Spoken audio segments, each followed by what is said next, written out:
Oh gosh, I'm sorry.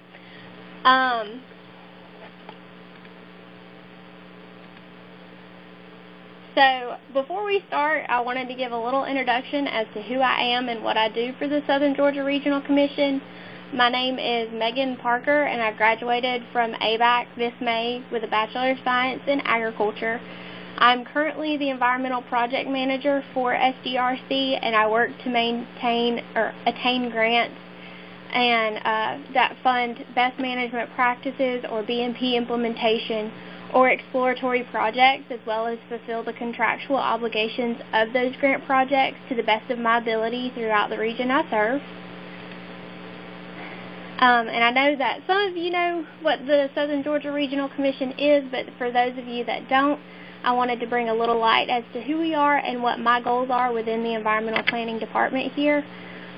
Southern Georgia Regional Commission was established in 1963 as a regional planning and intergovernmental coordination agency that serves 18 counties and 45 municipalities in southeastern Georgia.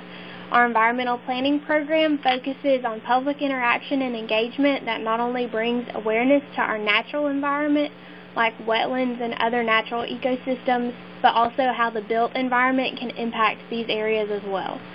Through education and outreach activities like this presentation today, we promote activities that both protect and promote our natural resources. The final introduction I wanted to make this afternoon is the reason behind this workshop today, and that's the New River Project. The funding for this project was awarded to SGRC in 2017 by Georgia EPD through a Section 319H grant made available under the Federal Clean Water Act. This project primarily focuses on implementing best management practices, or BMPs, in the New River watershed for agricultural operations, residential septic systems, and stormwater infrastructure mapping for the city of Tifton. This project was proposed to improve water quality associated with fecal coliform bacteria levels in the New River watershed, and the New River watershed lies within the Suwannee River Basin and can be found in Tift, Cook, and Berrien counties, and approximately 5 miles of this watershed is listed as not supporting its designated use due to high fecal coliform levels. And fecal coliform is a bacteria found in the digestive tracts of mammals and is a common source of impairment within water bodies. A subset of this bacteria that is used as an indicator of the presence of fecal coliforms during water testing is E. coli. Non-point sources of fecal coliform in general are from agricultural operations, wildlife located in forested areas, failing septic systems, and pet waste in residential areas. So far, the Environmental Planning Department has either been able to complete the red chart sections that you can see on the right-hand side of the slide, or come very close to completing the tasks within those sections. Everything on the chart that is bolded in black is in the process of being completed, but the emphasis right now is to complete monthly dry weather and quarterly wet weather water quality testing, along with public engagement with workshops and field days like this. And the purpose of this workshop is to allow non-point source pollution education for New River watershed residents, to provide an opportunity for you to ask questions about the BMP implementation that has occurred within the watershed, and be informed of other educational activities that are coming soon. And speaking of, there will be a BMP field day within this watershed as soon as all of our projects have been completed, so be on the lookout for that information in the near future. So as we get into the introduction to waterway pollution, we'll be referencing point and non-point source water impairments as more of an umbrella term rather than as specifically relating it to the New River project. I will still be making references to the project, but if you have any questions along the way, feel free to type them in the chat box, and I'll make sure to get those answered as soon as the presentation has concluded.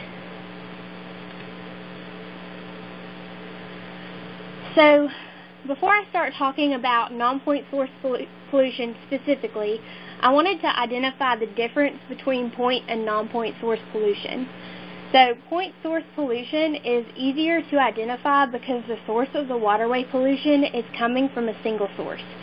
When looking at examples, you can attribute failing discharge pipes and drainage ditches to waterway pollution. These sources can be directly pinpointed to areas of impairment, thus making them point sources of pollution. Non-point source pollution is harder but not impossible to identify the sources of contamination because the waterway pollution is occurring through various sources all at once. And a good example I like to use for this is imagining a city street during a rainstorm. As the rainwater flows over the asphalt, it washes away drops of oil leaked from a car, particles of tire rubber, pet waste, and trash, and the runoff goes into a storm sewer and ends up in a nearby river, causing the non-point source pollution. So in the next 4 slides, we'll kind of cover the different contaminant factors that can affect waterways. These all contribute to non-point source pollution. And first we have nutrient contamination, and an example of this would be nitrate, which is a necessary nutrient for plant and animal growth. Sources of elevated nitrate in surface and groundwater include fertilizer runoff, leaking septic tanks, damaged sewage lines and cross connections, industrial discharges, and atmospheric deposition. Drinking water treatment for high levels of nitrate in source water can be complex and costly, and source waters where harmful algal blooms are present. Drinking water utilities may also consider monitoring and treating for cyanotoxins. Pathogens are microorganisms that can cause illness. Pathogens in surface and groundwater may come from animal waste, including from livestock, wildlife, and pets. Malfunctioning or poorly sited septic tanks, damaged sewage lines and cross connections, and sewage overflow events are all kind of how this can happen. And an example of this pathogen is something we've already discussed, which is fecal coliform, with the testing indicator being E. coli. So suspended sediment and turbidity are measures of water clarity, or how many solids are in the water. High turbidity can also be an indicator of high total organic carbon, or TOC. Understanding the difference between point and non-point source pollution for this impairment category can be extremely difficult, so I wanted to take a moment to give a few examples of both point and non-point source impairment examples. So a point source impairment example of this would be a high turbidity event that can overwhelm a treatment plant's capacity to filter the water and result in the treatment plant choosing to close temporarily an intake in order to protect their operation. Additionally, total organic carbon can react with certain disinfection chemicals and cause harmful disinfection byproducts. And issues associated with erosion and sediment deposits as non-point source impairment includes changes in the shape and flow of the waterway, fills in the stream bed, and suffocating or burying habitats for fish and other aquatic life. Sources or causes of these issues include stream bank erosion from the high velocity of stormwater runoff, land disturbing activities in urban or residential construction, barren soil on agricultural properties, and disturbed soils from livestock access to streams. And contaminants of emerging concern, or CECs, including pharmaceuticals, personal care products, so on and so forth, everything that you can pretty much see in that picture, may be found in surface or groundwater, and many of these contaminants are not regulated by the Safe Drinking Water Act. However, they are considered when developing the Contaminant Candidate List, or the CCL. It's a list of unregulated contaminants known or anticipated to occur in public water systems.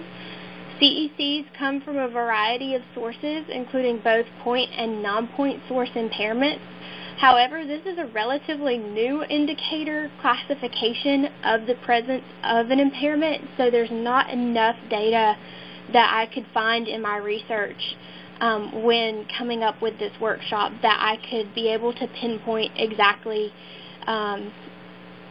examples to be able to share beyond that. But I just wanted to mainly let you guys know that this is a new factor that is being considered. So non-point source pollution is extremely hard to control due to the lack of a targetable source that is generating the pollution in the waterway, and it's practically impossible to control multiple sources of pollutants at the same time, but there are steps you can take to mitigate impacts from specific pollutants. So moving into non-point source mitigation for urban, residential, and agricultural uses. All of these non-point source mitigation strategies listed after this slide are simply suggestions. You in no way have to do this, but it's definitely highly encouraged. So starting off with urban non-point source mitigation. Most urban non-point source mitigation is mandated by either Georgia EPD or EPA at the federal level. It's typically based off of what project you are trying to complete, where you are planning to complete the project, etc. But some additional mitigation strategies can be taken. Planting grass or laying straw in bare areas or construction zones can help reduce runoff and associated non-point source pollution. Buffer strips absorb sediment and other pollutants before they can reach the water. They can be strips of grass that are located between and around impervious paving materials such as parking lots or sidewalks and a body of water. But if you want to ensure a deeper root system and better infiltration of pollution from stormwater runoff, flowers, shrubs, bushes, and small or large trees can also be used. Retention ponds can capture runoff and stormwater. Sediments and contaminants settle out of the water when they are trapped in the retention pond. And as seen in the far right-hand side picture on the slide, constructed wetlands are a recent innovation in which an area is made into a wetland. This land is then used to slow runoff and absorb sediments and contaminants, and the constructed wetland also provides habitat for wildlife. And then as seen in the far left-hand side on the slide, porous paving materials are used in making parking lots and highways. The porous pavement allows rainwater and stormwater to drain into the ground beneath it, reducing runoff. In some cases, there is also a stone reservoir underneath the pavement to allow filtration of the water before it reaches the groundwater. And an example of this, if you're in the Tifton area, and like if you're in the New River watershed area, this is the Chick-fil-A parking lot in Tifton between the drive-thru and Highway 82. You can very clearly see that there's a different pavement type right there, and that is the pervious paving material. And finally, as seen in the middle picture, something I'm sure we've all seen in our lifetime, which would be sediment fences, and they are knee-high black fabric fences often used at construction sites to trap large materials, filter sediment out of rainwater, and slow runoff. So going into agricultural and silviculture non-point source mitigation, kind of before we start in on this section, I do want to say that I've been able to meet and work with conservationally minded farmers and foresters in this area, and those that I have met are all doing an amazing job with these more modern techniques or are really excited to learn and implement them. And these practices are becoming very popular in this region, and there are tons of funding opportunities among agencies like SGRC, NRCS, and others, and extension agents that are ready and willing to help you if you're a producer and you're not currently using these practices. If you're more interested in more information on these mitigation strategies, please feel free to contact me at any time. But moving on, some examples of agricultural non-point source mitigation include, as previously stated, buffer strips. This is a really common one. They can be planted between a farm field and a body of water. The buffer strip absorbs soil, fertilizers, pesticides, and other pollutants before they can reach the water. With agricultural buffer strips can contain filter strips, riparian forest buffers, conservation cover, contour buffer strips, alley cropping, vegetative barriers, riparian herbaceous covers, and grassed waterways. And rather than going into all that right now, I've just included some helpful links and information on all of these in a document that I'll be sending out after this workshop concludes. And then conservation tillage, it conserves the soil by reducing erosion, and conservation tillage practices reduce erosion by protecting the soil surface and allowing water to infiltrate instead of producing runoff. Crop nutrient management is a tool that producers can use to increase the efficiency of all nutrients needed for a given crop in a growing season, and this reduces the bulk nutrient output and environmental risk, which ultimately increases profit. This is part of the vastly growing precision agriculture movement we have been seeing within production agriculture within the past several years. And then beneficial insects. I know it's typically a hard sell to get to producers to do this, and it's a more uncommon practice. However, they can be used to control common pests, including reducing the need for pesticides. And common predators include ladybugs, praying mantises, and spiders, which feed on aphids, mites, and caterpillars. And these natural predators help control infestation on valuable crops such as corn, soybeans, and tomatoes. And for those of you that don't know, silviculture is the growing or cultivation of trees. And some examples of non-point source mitigation for silviculture include carefully planning the location and design of logging roads and skid trails prior to any logging operation. Skid trails, which are temporary paths used to shuttle logs out of the forest, and logging roads are designed to follow the contours of the land in an effort to reduce erosion. Buffer strips that are maintained between logging operations and nearby bodies of water. Buffer strips in this setting are simply a designated section of trees that are maintained but not harvested to minimize erosion as much as possible.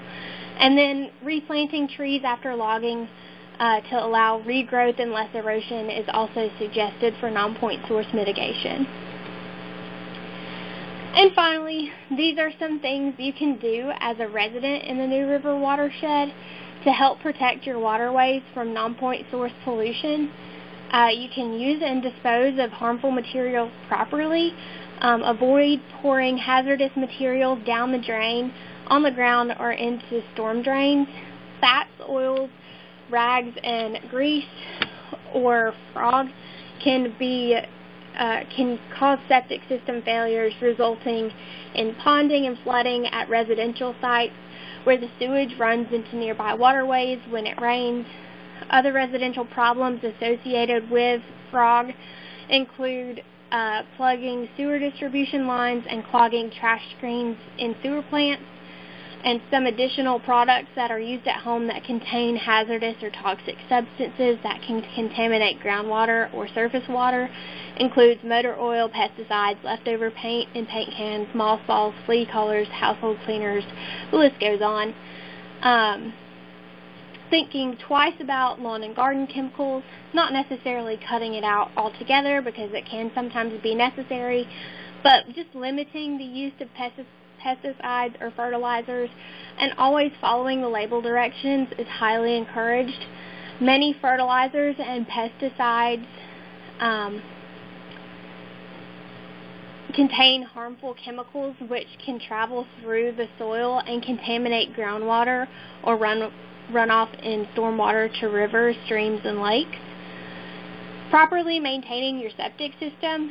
The groundwater can be contaminated by poorly maintained or untreated wastewater, which poses dangers to drinking water and to the environment. Malfunctioning septic systems can release bacteria, viruses, and chemicals into local aquifers and waterways. The average household septic system should be inspected at least every 3 years by a septic service professional. Household septic tanks are typically pumped every 3 to 5 years. Alternative systems with the electrical float switches, pumps, or mechanical components should be inspected more often, generally once per year. And dispose of your medications properly. In homes that use septic tanks, prescription and over-the-counter drugs flushed down the toilet can leach into the ground and seep into groundwater in cities and towns where residences are connected to wastewater treatment plants. Prescription and over-the-counter drugs poured down the sink or flushed down the toilet can pass through the treatment system and enter rivers and lakes. These water sources may flow downstream to the community drinking water supplies, and water treatment plants are typically not equipped to routinely remove medicines. But the EPA does encourage the public to take advantage of pharmaceutical take-back collection programs that accept prescription over-the-counter drugs, as these programs offer a safe and environmentally conscious way to dispose of unwanted medicines. I have included 2 permanent take-back collection programs within the general area of the New River watershed, those of which have been included on the slide, and I will be sharing all of this later. But I do also want to acknowledge that some local and city police departments have kind of a no-questions-asked prescription medication take-back day, but I'm unsure if those have been canceled due to COVID-19. But if you'd like to know more about that, I would just suggest calling your local sheriff's department. I'm sure that they would be more than happy to get you that information. And a local volunteer opportunity. If you are interested in this, I will be offering a Georgia AdopterStream QA/QC water quality certification training at some point in the near future. This will certify you to become a certified chemical and bacterial water tester, and I'll be needing several certified testers for a regional water quality assessment project I currently have underway. No training dates have been set yet due to COVID-19, but if you're interested, please contact me as soon as possible so I know how to contact you when this becomes available. And any participation in this is greatly appreciated, but there's absolutely no pressure to volunteer. I just always like to tell people when and where they can be involved in their community. And with that being said, do we have any questions? Kind of opening up the floor here.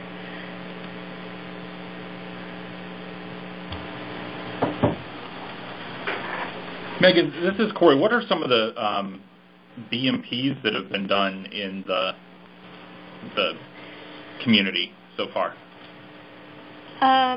From what I understand, from what the previous environmental project manager has done, she did several residential septic system improvements. I guess it's just to bring those up to code mainly and to make sure that those are going to be well maintained in the future.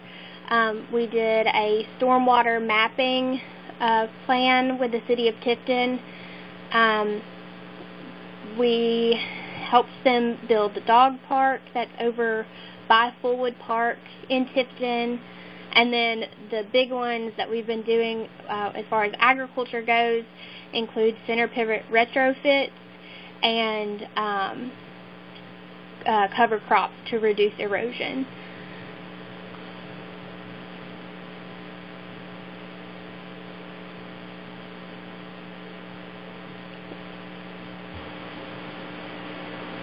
Any other questions?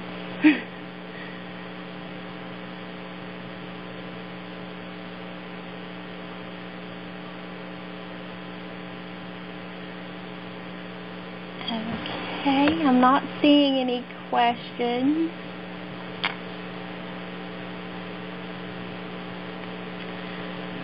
So, I guess we'll just kind of close it on that, but I will be sending out an email later this afternoon with additional information, a quick survey, and a copy of the presentation in case you would like to go back and share it with anyone who is not able to make it today.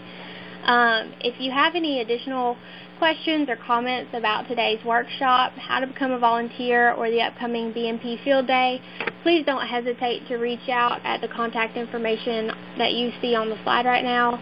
And thank you all for coming and being part of this workshop, and I hope you all stay safe and healthy, and I look forward to being in contact with you in the future. Thank you. Thanks.